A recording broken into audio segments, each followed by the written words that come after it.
Good morning. I'll call the meeting of the National Board of Assessors to order at 9:12 a.m. Sorry for the delay. Let the record show that present from the board are myself, Robert Early, and Charles Dobbins, the newest member of the board. Can I get a motion to waive the reading of the public minutes from the Board of Assessors meeting held on Thursday, June 6th. June 6th, 2024, accept them and place them on file? I move. I'll second that. All those in favor say aye. Aye. Opposed, nay. The ayes have it. Can I get a motion to waive the reading of the non-public minutes from the Board of Assessors meeting held on Thursday, June 6th, 2024, accept them and place them on file? I move. I'll second that. All those in favor say aye. Aye. Aye. Opposed, nay. The ayes have it. Okay. Next item on the agenda is communication department update. Jessica? I'm going to let Tim take this one over for now. And Thank you, Jessica, and for the record, Tim Cummings, Director of Administrative Services, and I appreciate you having me this morning, and I apologize for not being at your last meeting. At your last meeting, I believe you had the introduction of Michelle to the team here, and I want to just go on record welcoming and echoing the positive sentiments that were previously expressed, and look forward to working with Michelle. In addition to that, we have another personnel hire that happened over the last few weeks. As you may or may not know, Miles LaCroix has joined us. He is an Assessor 1. He has worked previously in assessing for various municipalities and a consulting service, and he has joined us a week or so ago now, approximately a week ago, and so I'm pleased to provide you with that update. Okay. Well, Miles, is that your name? Okay. And so we continue to endeavor to strengthen the assessing department overall. As you know, we have a couple administrative staff positions that we originally hired as temps, and one of those individuals has moved over to permanent staff. That is Deb. And we have one other temp position that we're going to continue filling as a temp. And the reason why we're going to do that is because I don't believe it's wise at this time to bring on someone permanently until we get through an exercise that Steve Hamilton of the Whitney Group is undertaking for us right now. And Steve Hamilton, who was supposed to join us this morning, he sends his regrets. Unfortunately, there was a mix-up this morning in a matter that needed his attention elsewhere, so he couldn't be here. But he would like to come before you and address you directly. So I'm hoping at the next scheduled meeting we can add him to the agenda, and he's going to talk to you a little bit about what he's contracted to do at this time, which is to give an overall assessment of what is needed to be a properly functioning assessing department here in the state of New Hampshire. He, as you may know, is a retired DRA, Director of Assessing at the state level. He has opened up the Whitney Group, a regional consulting firm that specializes in supporting assessing offices throughout the state of New Hampshire. He is currently engaged with the city of Nashua to do an operational assessment where he's going to be looking at what the state requirements are, what our market is like, what other municipalities like us have for dedicated resources relative to staff, and then what the best practices are within the industry. He'll then put a technical memo together to help advise and guide us. And based off of his recommendations, we may want to look at changing how we have the office configured, either adding some on the assessing side, adding some on the administrative side. So before we make any permanent decisions, any further permanent decisions relative to staffing, I think it would behoove us to have that document in hand and have that discussion. So with that being said, the Whitney Group is scoped out for limited to that at the moment. But then there is a thought process that the Whitney Group will stay on over the next few years to help act as assessing supervisors for the office. This is a common role that they play in other municipalities. This is a function right now that Vision is serving for us. We would like to pivot away from Vision Government Solutions providing that service for us, and move that towards the Whitney Group. Vision Government Solutions would still be retained to provide what they're more traditionally known for, which is their inspectional and revaluation services. So we would continue to keep Vision engaged on that front, but not necessarily for the assessing supervisory consulting services that they have been providing over the last year or so. Mr. Chairman, and through you to the entire board, I'm hoping that we can have a more in-depth conversation the next time we get together with Steve with us, but I wanted to just kind of set the table for everyone, one for the record, two for the new members of the Board of Assessors, so you have an understanding of where we're at this current time. Happy to take any questions if you have any. Have any questions? No, I'm good. Charles? Tim, have they, Whitney Group started already, or when? Okay. Yes, Mr. Chairman, so they have started. I would say they're early on to maybe just approaching the halfway mark of this assessment. The goal is to try to have something done by the end of the summer. I don't know if it'll be early August, end of August, but in that time frame, ideally, with an eye towards us being able to get together and between the Board of Assessors and the Board of Aldermen, having a discussion about how we want to map out the service delivery provided by the assessing department, and then ultimately plan for it in FY26. Okay, good. I think it's a good plan. Thank you. Okay. Any other? Thank you for your time. Thanks, Tom. Thank you. Any other communication issues, Jessica? No? I don't think so. Okay, next we'll go to old business, which there is none. Steve Hamilton is not here. Jessica, you have some exemptions and credit. I do.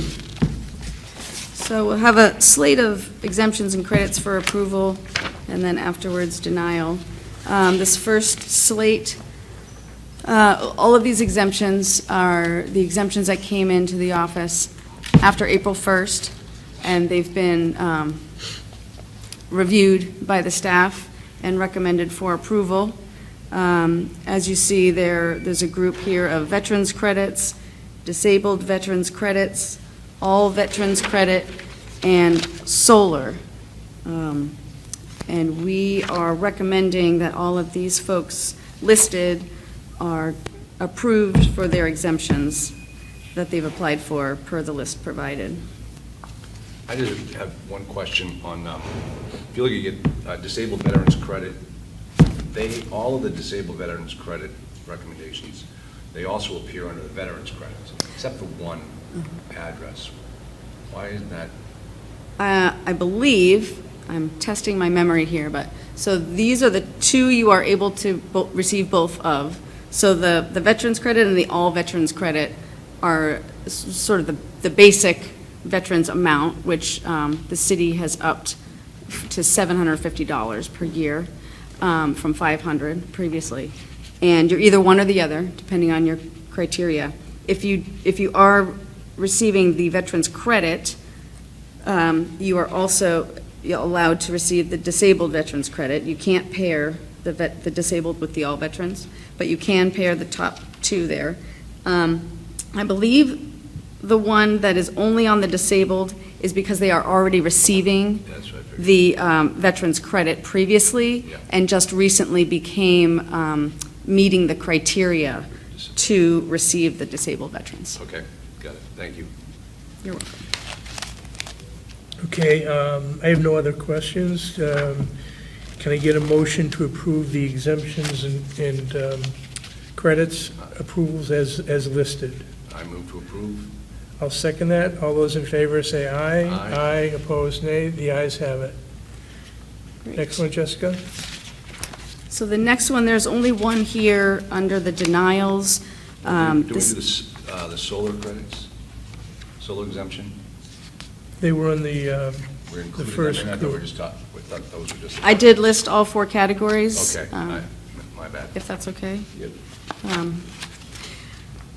So the one exemption that is for denial is actually it just doesn't qualify. You have to be the owner of your property and have beneficial interest in your property in order to receive the exemption because you're claiming your home as an asset. So this particular one is in an irrevocable trust, which disqualifies them from receiving the exemption. Any questions? Can I get a motion to deny the exemption credit for, as presented? I move to deny. Deny the veterans credit? Yes. Yeah. I'll second that. All those in favor say aye. Aye, opposed, nay. The ayes have it. Next one, Jessica. All right, so that is it for exemptions in public session. What we have next is some abatements. Yep. These are commercial abatements. We had Vision review these, as I'm not a commercial assessor. And they are folks who, it was their first time filers. They're not folks that file year over year that end up with our legal staff assisting on those. So Vision took these on, visited the properties, and they have provided their recommendations here, which I can just mention.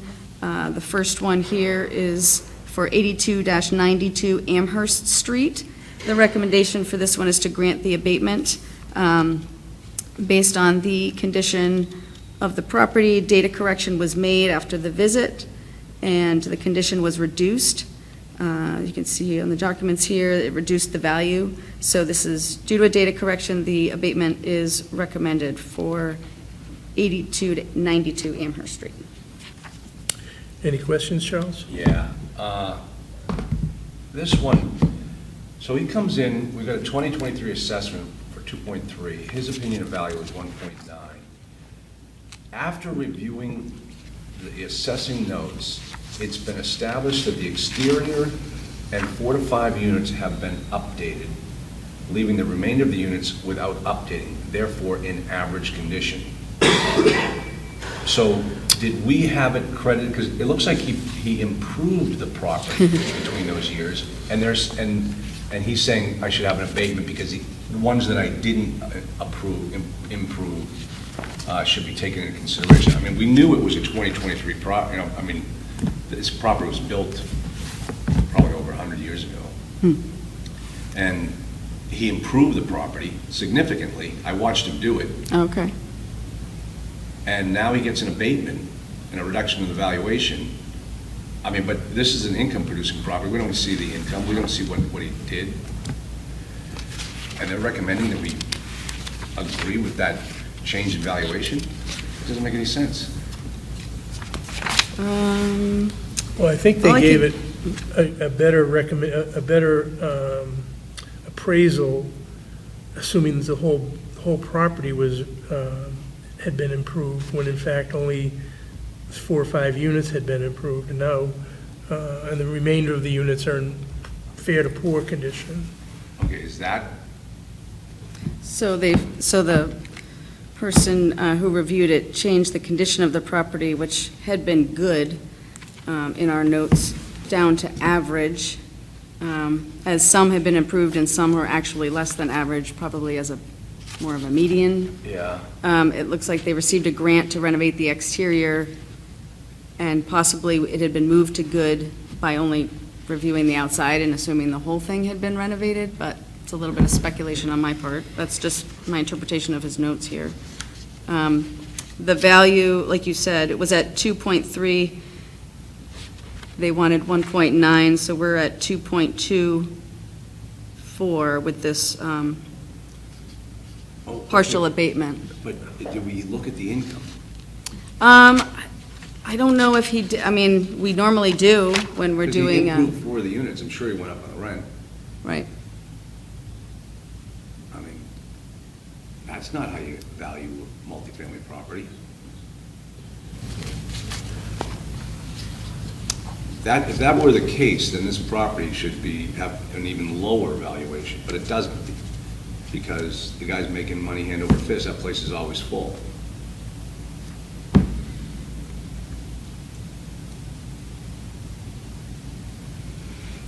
Like I said, unfortunately, I was not the one to review this. Yeah. I haven't seen the property. Well, this is not how you evaluate multifamily So property. we were taking the I'm not buying this one. recommendation.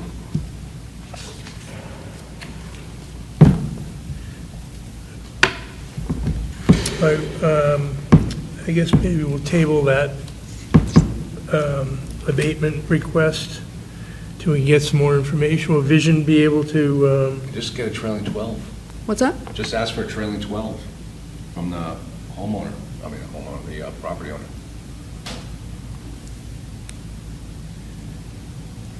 So you'd like to table it to seek more information from the applicant? Yeah, Yeah. and see if they can give us a valuation based upon the income approach.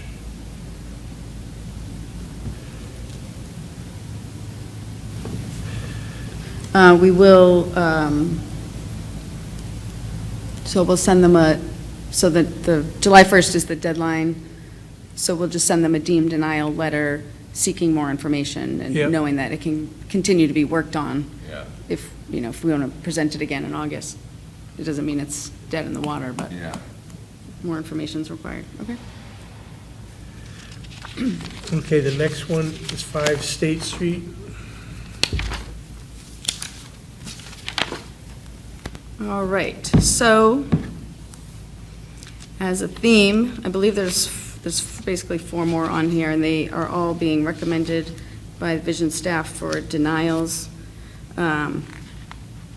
So the various notes listed, the abatement for 5 State Street is recommended to be denied due to insufficient application and support, as they didn't supply. Income approach provided was a 1-line item on a spreadsheet. It wasn't a thorough analysis enough to support granting the abatement. So the recommendation is denial for 5 State Street. Any questions, Charles? Yeah. You see, now we switched over to another multifamily property, and now we're using the income approach. Because they provided that within their They- application. I mean. Oh, they provided Yeah, something. 1 line, Right. bottom line on their Right. T12. Now, let me just, okay, I'm not waiting for a private session to go forth, but yeah, this one, I mean, I agree with you, but we have to be consistent. We can't use the income approach for one property and then say, well, this looks nice, so let's reduce the assessment on it. So for multifamily, we got to be using the income approach. Well, for the commercial properties, we always use one or the other. It's not always the same. Well, I mean, so which one is it? One or the other? Well, I think the city will go for the one that gives the best answer for the city, and the property owner is looking the other, going the other way. Are these 4, they're all LLCs. Do we know if they're the same people involved, or just coincidentally that 4 abatement requests had not enough information? Oh, I don't believe they're related. Oh. No. I believe the reviewer reviewed everything that was provided, and it's my understanding they would use whatever analysis they could. They would probably look at they would look at the physical, they would look at the income, they would look at all aspects of it to come up with their result. Well, nonetheless, we are in agreement to deny the abatement request. Can I get a motion to deny the abatement request for the property at 5 State Street? Motion to deny. I'll second that. All those in favor? Aye. Aye, opposed, nay. The ayes have it. Next one, Jessica? Okay, the next one is 227 DW Highway. They provided the income market value analysis that provided national trends supporting a lower value based on the income approach, but the abatement is recommended to be denied. The analysis being provided based on national trends versus local within the subject marketplace. No formal appraisal was provided. The analysis had little weight and support. So the abatement is recommended for denial for 227 DW Highway. Any questions, Charles? Yeah, let me just take a look at this one again. So they didn't provide an appraisal, but they did show the income.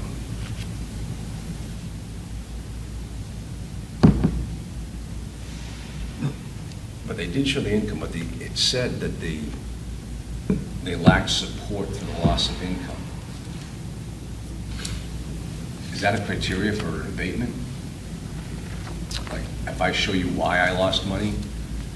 I mean, if the market changed. I mean, it's up to the property owner to present whatever materials and items to support their, Right, it looks like they did.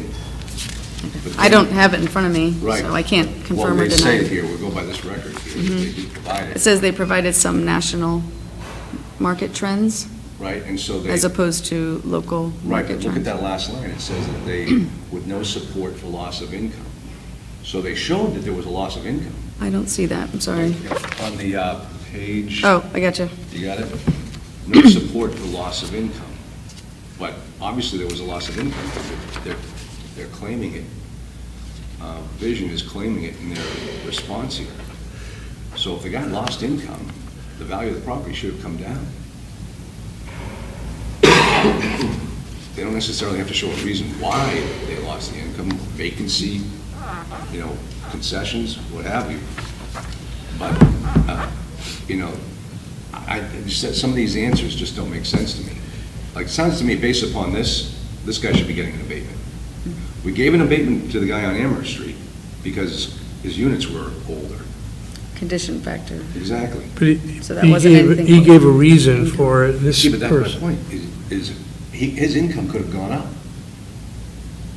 But we don't know. Right.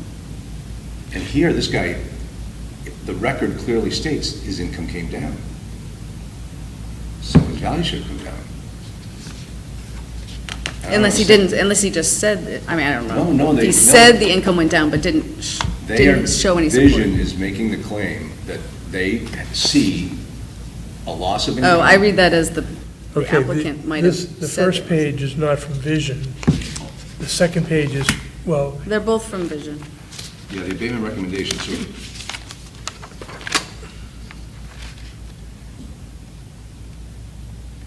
oh yeah, they did sign it, okay. if they say loss of income, and we deny an abatement, but we give it to the other guy who's improved 4 units, and I bet you he's charging more for those rents. No, I think the first guy was showing that, was it 18 units are not improved? So he's showing us the reason why the income is less, because the 18 units are not improved as the front of the building is, or the 4 to 5 units. This is the other Okay, situation. hold on, listen to what you just said. You said that the income was not improved, but we have no record of that. There's no proof in. No, I meant the units weren't improved. Right, they were the same as they were before, the same as they've been for the last 10 years. Right, but Then he they're goes and he fair to improves poor 4 rather units. than good.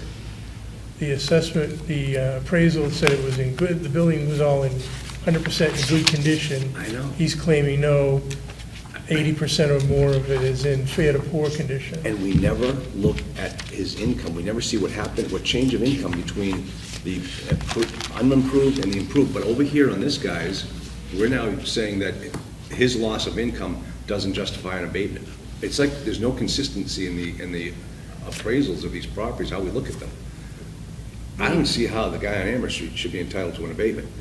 I look at this and think, well, if this guy provided documentation that shows he lost income, well, then we gotta look at this thing differently. Well, it sounds to me he did not provide any documentation. Okay, well, if they are Showing- able to make showing the that he claim, lost income. if they're able to make the claim that there's no support for the loss of income, then all they're claiming is that he didn't give a reason why he lost the income. I'm not sure. I have Exactly. to look at the paperwork to see if Yeah. he even supplied anything, or if he just wrote a Well, sentence that said, I lost income. Exactly. It could be he just- Exactly. Yeah, but the thing is, we're using the income approach here, but we Right. didn't use it Well, on Amherst you Street. can use, Oh, I know. data correction is a reason for an abatement. Yeah. That's like the first, that would be like the sort of ground level reason. If we have something incorrect on your property, we should fix it. So the first one was a data correction based on what was on the property. I don't know if they additionally looked into income or didn't, Right. but that certainly is a reasonable, On a property like Use this, of an- do they, when they do the appraisal, they don't ask for income right away. I mean, that's only if it gets into an abatement question, right? I mean, they don't get income information from all. only if it's supplied as, I mean, the applicant is welcome to supply whatever information they Right, want to the support their applicant for an case. abatement, but I'm saying when what they use to create the initial appraisal, or from year to year, the updated information, I don't think they collect income information from multifamily owners. We send out, so they sent out in March of this year, it's an income and expense request to all commercial properties. There's different kinds, apartment buildings get one form, commercial, industrial get a type of form. And it's elective, it's not required for people to fill it out, but Right. it is to find out if businesses are owner occupied, or if they're being rented or leased to other, to sort out, to help in the assessment Right. process of the whole But city. you say there's no requirement to give that information, so it's only when the property It's owner files an abatement that we would request, okay, now you have to give or you should give the income information if you expect to be successful in your abatement request. And this person evidently did not, other than, he said, oh, my income is down, but didn't provide support for that. That's how I'm reading it, I don't know. Well, I'm looking at, this is our official record, and we make the claim that there is a loss of income.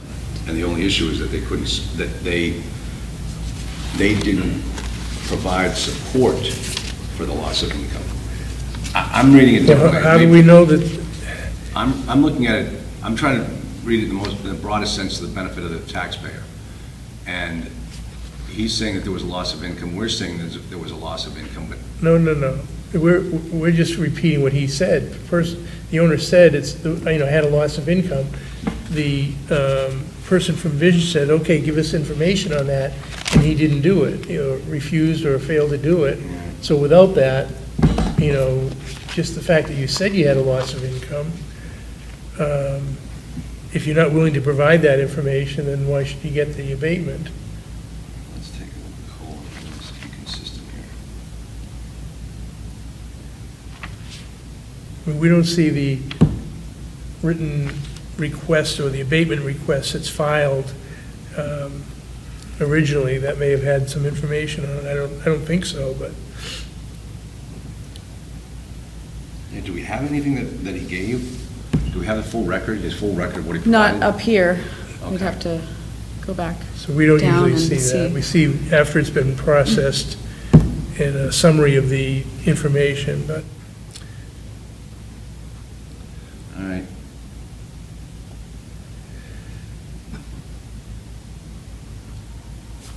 so can Yeah, I can vote. I get a motion to deny the abatement for the property at 227 DW Highway? I move to deny the abatement.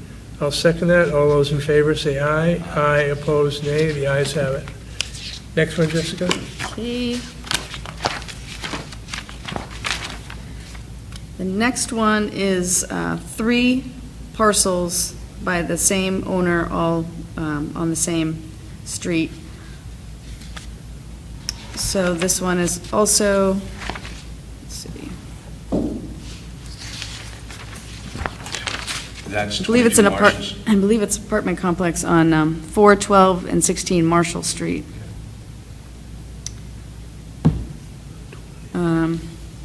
Little support was provided, supporting the lower opinion of value. Application was accompanied by a 1-page operating income statement that provided little to no support of the opinion of value.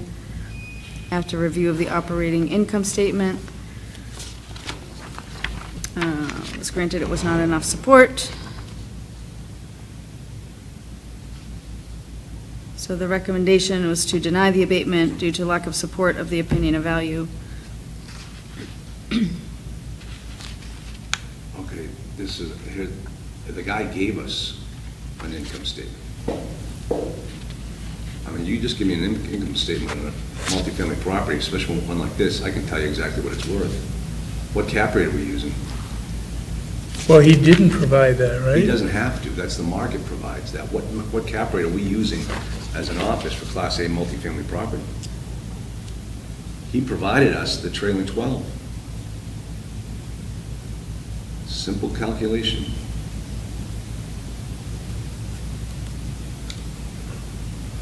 Once again, where is that?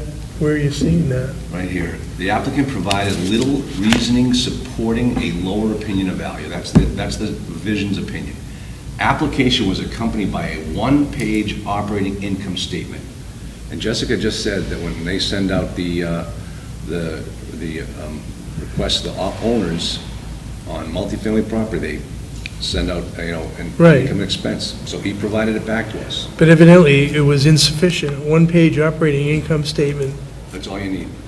If it was complete, evidently the assessor felt that it was not complete or not enough information that he needed to arrive at an opinion of value. Can we see that income and expense statement? It's in the office. I mean, I think that should just be attached to Should be in it. the I'd like to office. see what evidence they provided, Right. because I can't judge on this. If I'm the judge up here, and I look at this, I think neither side, these other guys might be very well providing exactly what we need to make a valuation. I know when I had a property, I owned a 200-unit property in Lexington, Kentucky, and I got an increase in my assessment. I called the assessor's office, they said, send this over your trailing 12. I sent it over, I said, what cap rate do you use? Boom, they lowered my valuation of $250,000. That's all you need. And this statement from Vision is an opinion. I want to see that. Just show me the numbers. Yeah, I want to confirm with legal what's public and what's not, like what you can look at in non-public or downstairs in the office versus what I have to provide here in the public packet. Yeah, well, if I can't, I mean, the guy is making it known, we need that information, so. Yeah, this one I'll table. I make a motion to table this one until we see the data.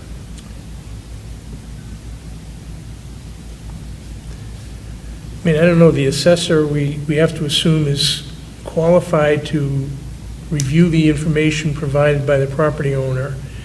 And if the assessor determines that there's not enough information, I don't believe it's our job to take that information that was provided and go beyond that and make an assessment, you know. I mean, So we're just a rubber stamp. We can't ask. well, no, I mean, if the information, if we get information that the property owner provided enough background that the assessor is comfortable with this number, whatever number it is, then we say, okay, but if the assessor's saying that it wasn't provided,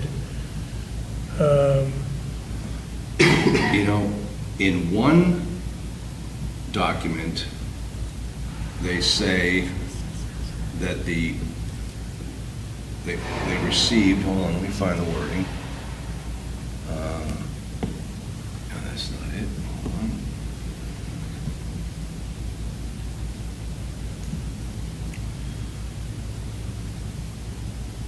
In one document, they say that we received like one line.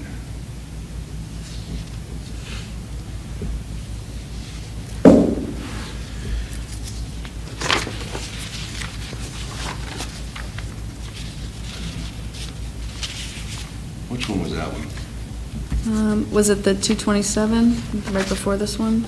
Or was it the 5-state?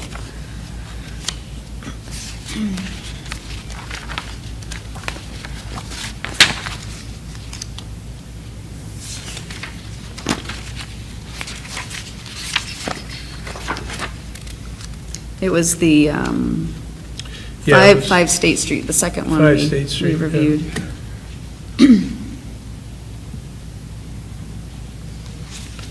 So was the one right after Amherst Street, right? Yep.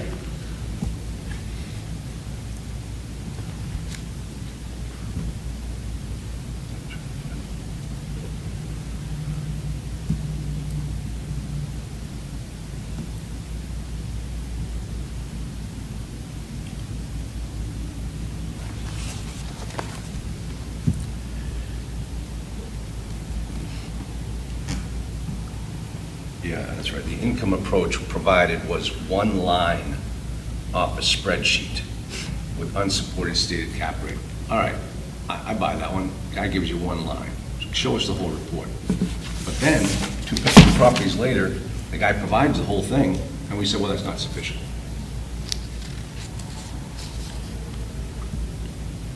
Well, what's it gonna be? The guy gave us what we needed, and now you're saying, well, I gotta take this opinion of this vision person, and I'm not buying these numbers. We need to see what this guy's presenting. I mean, we're a board here, we're supposed to make a decision by, it's an adversarial relationship, and we're being the judges here for the benefit of the city. And if one party can make the determination, well, that guy just gave us one line, so deny it. Okay, we'll deny it. Well, that guy gave it to me, but I didn't like it. Okay, well, we're supposed to approve that. Just give us the information.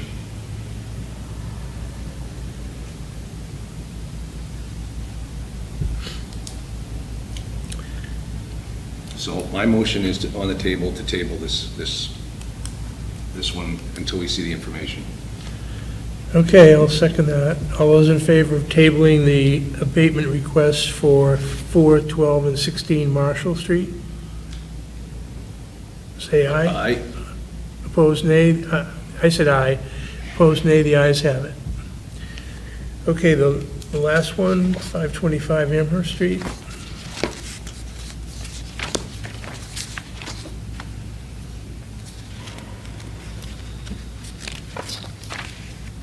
This is 525 Amherst Street. And the application was considered insufficient due to having no support provided with the application to support the claim that the assessment was too high based on market value. The recommendation is to deny the abatement due to lack of support of the opinion of values. And what did they give to support it? I don't have He that. said no support, so we didn't give anything other than his opinion that the market value is too high.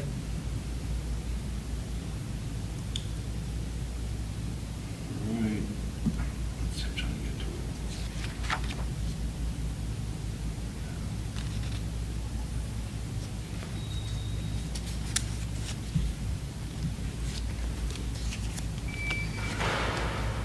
Yeah. You want to make a motion?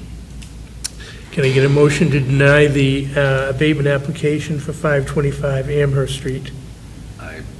I'll second that. All those in favor say aye. Aye. Opposed, nay. The ayes have it. Okay.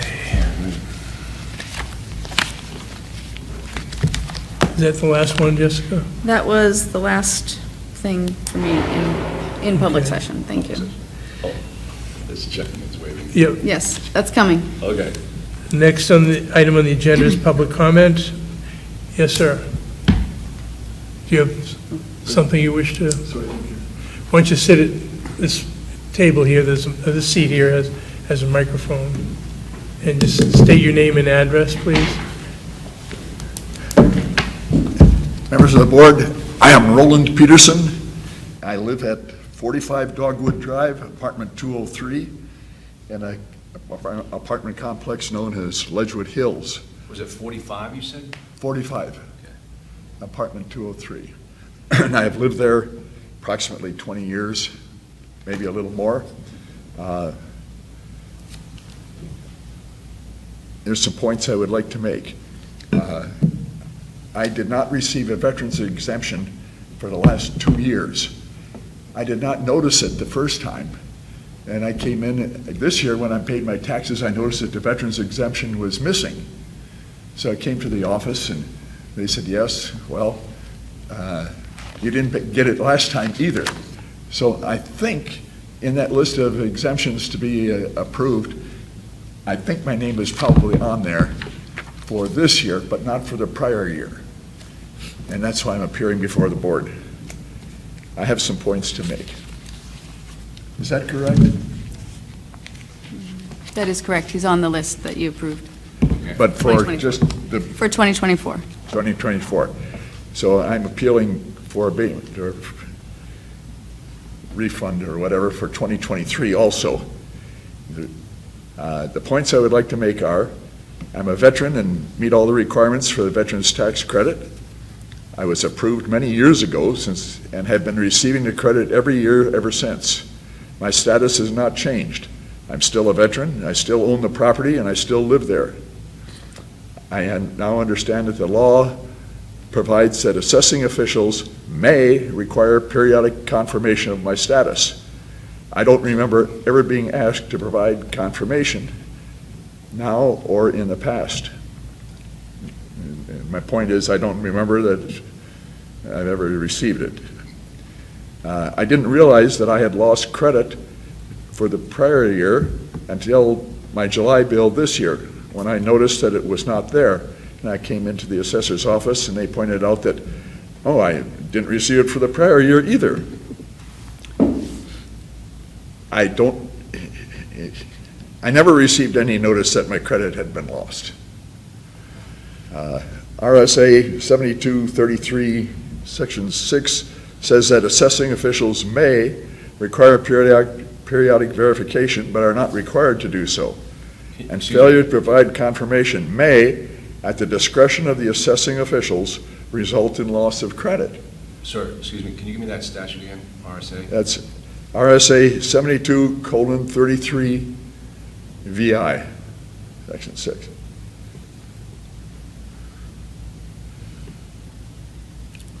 And it says, failure to provide confirmation, which I did not provide because I didn't take notice of a request to provide it. Failure to provide may, at the discretion of the assessing officials, result in loss of the credit. I'm asking this board that they exercise their discretion and not punish me for denying the credit for which I am entitled because of my many years of service, 21, as a veteran of the U.S. military. Mr. Peterson, you don't remember getting a letter in No. the past, ever? Or Never. I Jessica, applied for the Veterans Credit. I've been receiving it every year. And this year, as I looked at my taxes, I said, oh, the Veterans Credit is not there. I went ahead and paid the taxes anyhow, and then came in and asked why it wasn't there. And I said, well, you didn't get it last year either. We asked you to confirm your status. I said, I don't remember ever being asked to confirm my status. My status has not changed. I've lived there over 20 years. I'm still an owner, and I'm still a veteran. So I'm asking the board to exercise their discretion and not penalize me. Jessica, do you know if 2023 there was an attempt to send letters out to people to reaffirm their There's a requalification process yeah. that has to undertake, and it's usually done at least once every 5 years, just like all of our reviews within the office, like revaluations and everything, but the office can do it as long as it's not more than once a year. The office can make that determination how often. So it could be anywhere from 2 years, 3 years, 4 years, 5 years, but notification is sent as part of letters saying, please requalify. I do not have his file in front of me, but based on several weeks ago conversation we had when he came in, I believe there was a letter attached to his file showing it was sent to requalify, and the notification that was sent to him when it was removed following 22 stated this person did not requalify, so it was removed in 2023, due to lack of hearing back from the owner, if I recall properly, but the files would be downstairs. I don't have them on me. Okay, so could you just kind of explain something to me? Under what circumstances would a 21-year veteran? Veterans, the requalification for veterans is fairly simple. It's just residency. We've already reviewed your military information to qualify you in the first instance, but you have to be a New Hampshire resident living in your home as a primary residence. You cannot receive the exemption credit on multiple homes. If you own multiple homes, you have to choose which home. So it's, we aren't notified necessarily if someone moves. We do through our processes find when we add for transfers of properties, that's part of how we find things. You know, if someone passes away or they sell their home, that's how we also are notified that this exemption should probably be removed. But we don't always, you know, that's the method, is that you have to requalify. It's not given once and then never checked on again. In my experience, the assessing department has, in the past, gone out of their way to send letters out notifying people for these types of credits. They don't just send out one letter and that's it.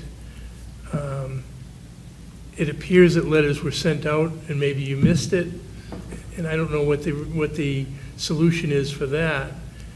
You can understand that the RSA says, you know, we can send out letters to ask people to update their qualification, and if that letter doesn't come back, if that qualification doesn't come back, then the credit is not granted. And we can't do it, I don't believe we can do it retroactively. Oh, I think you can. It says at the discretion of the assessing officials. I think it's within your power to exercise that discretion, and that's what I'm requesting. Is that RSA, the 72, chapter 72 RSA? 7233, VI. section VI. Yeah, and you're saying it says that it's at the discretion? All right. Yes. Yes, and that's So- why I'm here asking you to exercise your discretion. I think, if I'm not mistaken, the discretion is how frequently they send out the letter asking you to requalify. Once that's done, I don't know there's discretion to go back a year and give a credit for something that's all closed. It doesn't address that in that kind of detail. It says, at the discretion of the assessing officials may result in the loss of the credit.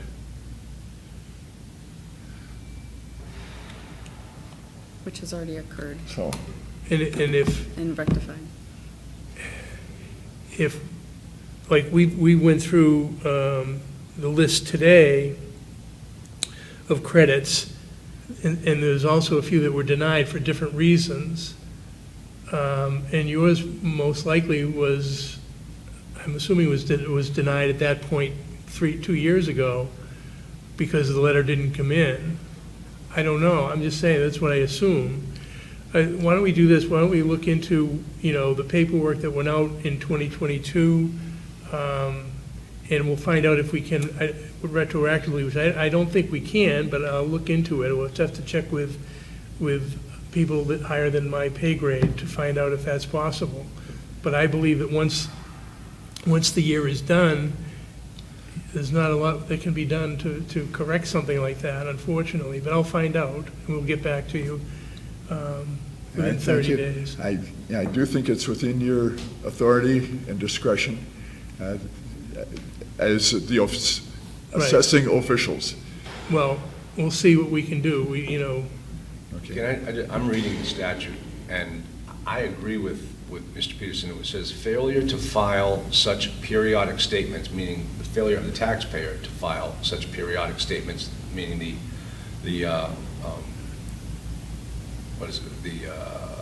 exemption, failure to file those statements may, at the discretion of the assessing officials, result in a loss of the exemption or tax credit for that year. So it is our discretion for this year whether we take his credit or not. No, we're No, not it's talking already about this passed. year. You've already, Oh, I I thought we were talking about this most No, recent. the past Okay. year, Yeah, 2023. see, that's the part, it's for that year. Require those The receiving. RSA doesn't say for that year. Oh, it does, I'm reading it right here.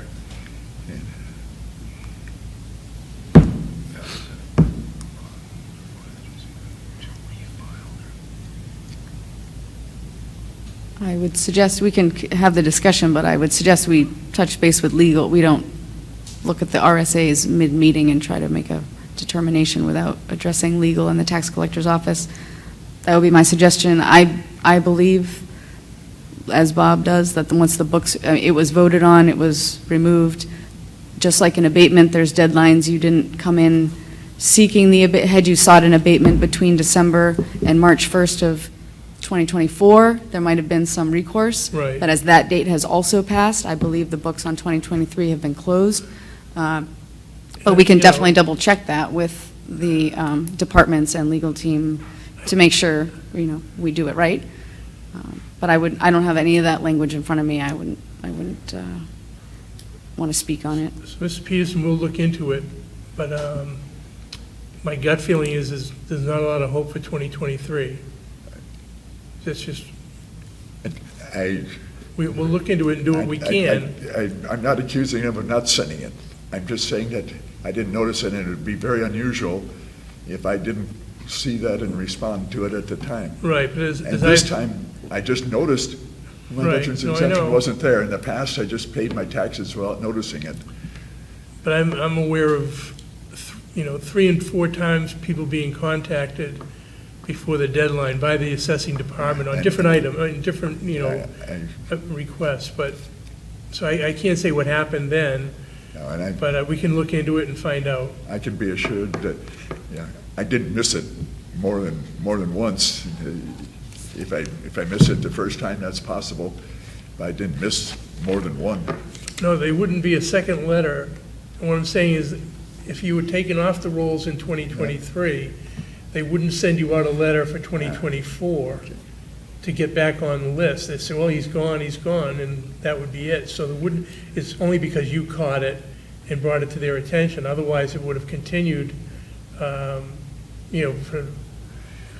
they assumed you were off the rolls. And by the way, I did pay without the exemption this year, and then came in to inquire as to why the exemption wasn't there. But I have paid it Right. without the exemption, and I would prior as well.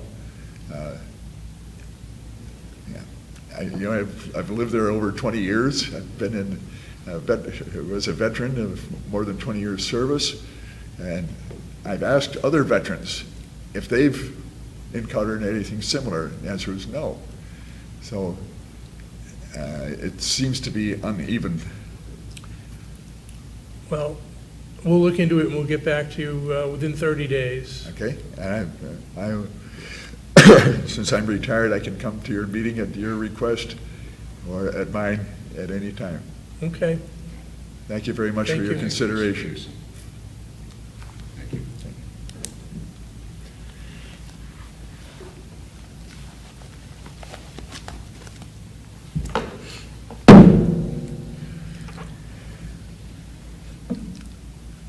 Okay, next item is comments by members of the board.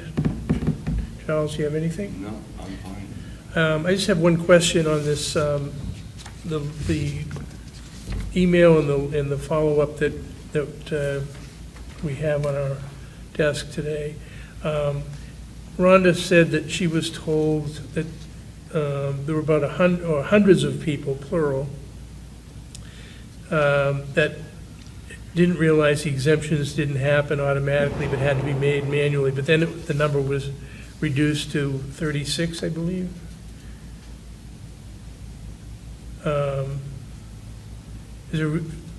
Were they in the same group, or was just one? There was only one group of 36 that didn't get manually transferred over. Is that what happened? Yes. Just one group, and it was 36. Okay.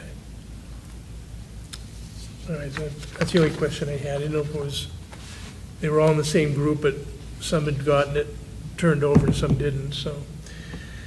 All right, at this time, I'm going to ask to go into non-public session. Can I get a motion? I move for non-public session. Let me finish. Oh, I'm sorry. Can I get a motion to go into non-public for 2 reasons? First, to discuss matters which, if discussed in public, would likely affect adversely the reputation of any person other than a member of this board, unless such person requests an open meeting.